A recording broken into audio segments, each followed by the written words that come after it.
Hi everyone, Anthony Morgan's Training Academy. Check this out. This is what is called a snake eye. It's very cool. It looks really wicked. It's got all these little things on it. A place you can hold it real close. Okay. It's got an edge there, an edge there. It's got a rope cutter here. It's got an edge there. It's got 3 balance holes here that, you could probably balance it on your finger, whatever, It's got some jimping in the back there. It's got a nail puller. It's really cool and it looks cool. Don't get sidetracked. I say sidetracked. All these cool little things are not going to save your life. You buy all these fancy gadgets. If you don't know how to use them, it's only going to get you in trouble.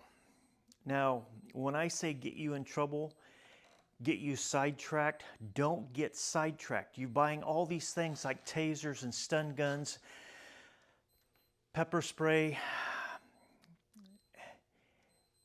Life changes in a matter of seconds, okay? Not minutes, seconds. As a deputy, I dealt with a lot of things that would happen immediately, and I didn't have time to make a decision on pulling my knife or pulling my gun or pulling my pepper spray. It was like life and death situations. So when you say, "Wow, this is going to really change my whole outlook on life," I'm going to feel secure. I'm going to be secure because now I have a nail puller that I can pull nails with. It's like, I want you guys, all you guys, girls, I want you to be realistic about your personal protection. Okay? The biggest tool that you can have that's going to protect you is right here. Okay? Use your brain. Don't go out there and try to buy a gun and say, "Well, okay, I'm going to carry a gun because I can protect myself." There's a lot more to carrying a gun. Every one of the rounds that go off in that gun, there's an attorney attached to it. Okay, not a wise choice. And if you pull and you shoot and there's somebody behind them, if you're not an expert shot, that round may go all the way through them and kill that person on the other side. So, and it's like carrying something like this. Sure, I could throw this in the back of my Subaru and, I could use it, but to place my life on this little tool, say, yeah, I could carry this everywhere and it would be a good self-defense tool. In my hands, it's a good self-defense tool. In some of your hands, it's going to get you hurt. And I'm not trying to make less of the situation, but I've been trained 55 years and I've been in law enforcement. I've been out and about. I've been in street fights. I understand what's happening. I've been in I've fought competitions for years and years. I know what it's like. I've had over 70 broken bones. I understand that. So don't get sidetracked with all these new little things that are coming out. OTFs. An OTF is a blade that a pocket knife that the blade comes straight out the front. Well, the OTF is, you have a switchblade which the blade comes out this way. Okay, so a switchblade, the blade is going to go like so. Now, an OTF, the blade's going to come straight out. Well, by law, the OTF, you can't put it up against somebody's chest and pull the trigger in it to go in. They have a built-in mechanism that doesn't allow it to do that. Now it may break the skin, but they're illegal if they actually go in. Now what happens is it disrupts the spring assembly, and so then you have to pull the blade out, lock it back into position, then it's ready to work again. So don't get carried away with buying all the latest cool stuff. Walking around with a cane sword. It's like, one thing, we're not in the 14th, 15th, 16th century. Carrying a cane sword will get you in a lot of trouble. And if you don't know how to use it properly, you'll probably weren't walking with a limp.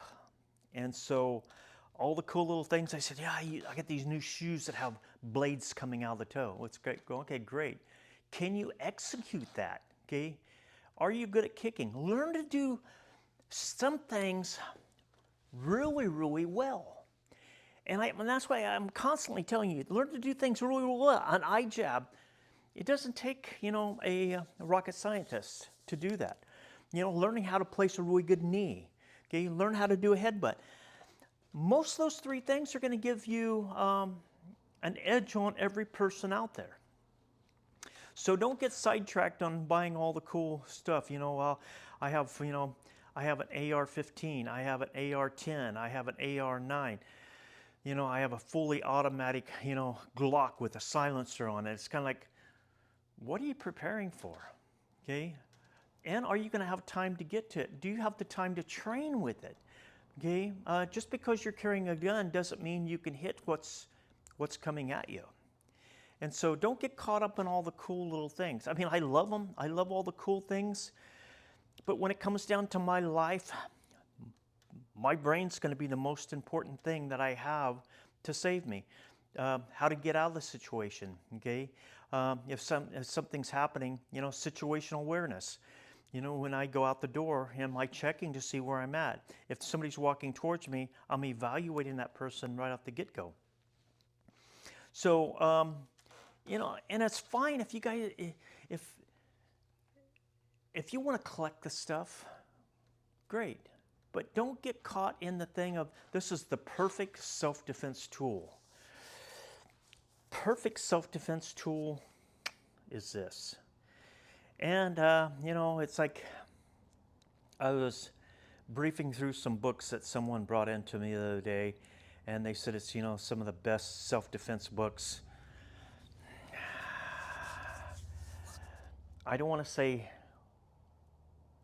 pure garbage, but if you don't understand it, it's going to get you hurt. So you order all this stuff, you order all these books, you don't know how to use the books. It's like, I can sell you a compass, okay? And it'll tell you north, south, east, west. But when you get out there in the woods and you get lost, do you know which direction north, south, east, and west is taking you? Okay, just because you have a compass doesn't mean it's going to help you to find a safe place. Because you say, okay, which way do you go? You don't know. When you get out there and you get turned around, the car may be, half a block away. And so you say, okay, well, I'm going to go now north. So you start walking north and you come to a river and you go, okay, now what? Well, the compass isn't going to help you. It's giving you a direction of, those four areas. Now, and that's where the situational awareness comes in and your brain comes in. When I'm out hiking, I'm constantly looking behind me to see what's behind me and to find reference points that I can look at and say, okay, I can turn around and I can see Mount Shasta behind me. Okay, Mount Shasta is that direction. So if I'm walking and next thing you know, I see Mount Shasta there, to my left, I go, wow, okay, I need to go back towards Mount Shasta. And sometimes they say, well, look at the moss on the tree. That's going to tell you if it's north or south. Not always. Okay, a lot of times some of the trees don't have it. But use your brain. And, a guy was in here the other day and he was telling me about getting lost. And he said that he used to drop Skittles on the ground so he could find his way back. And great, if you're carrying a full pocket of Skittles. I don't think animals eat them. Ants might eat them, but I don't think animals are going to be eating them. But anyway, don't get sidetracked on all the cool gadgets, all the cool books. And it's great to have them in your library. It's great to have all the little self-defense tools, but a lot of it is just waste of money. Okay, and money's too hard to come by. And are you going to carry them? Well, you might carry them for a day or so. Until you try to use them and then it gets you in trouble. So don't get sidetracked. Train this more than you train anything else. Okay, and I'll see you in the next video.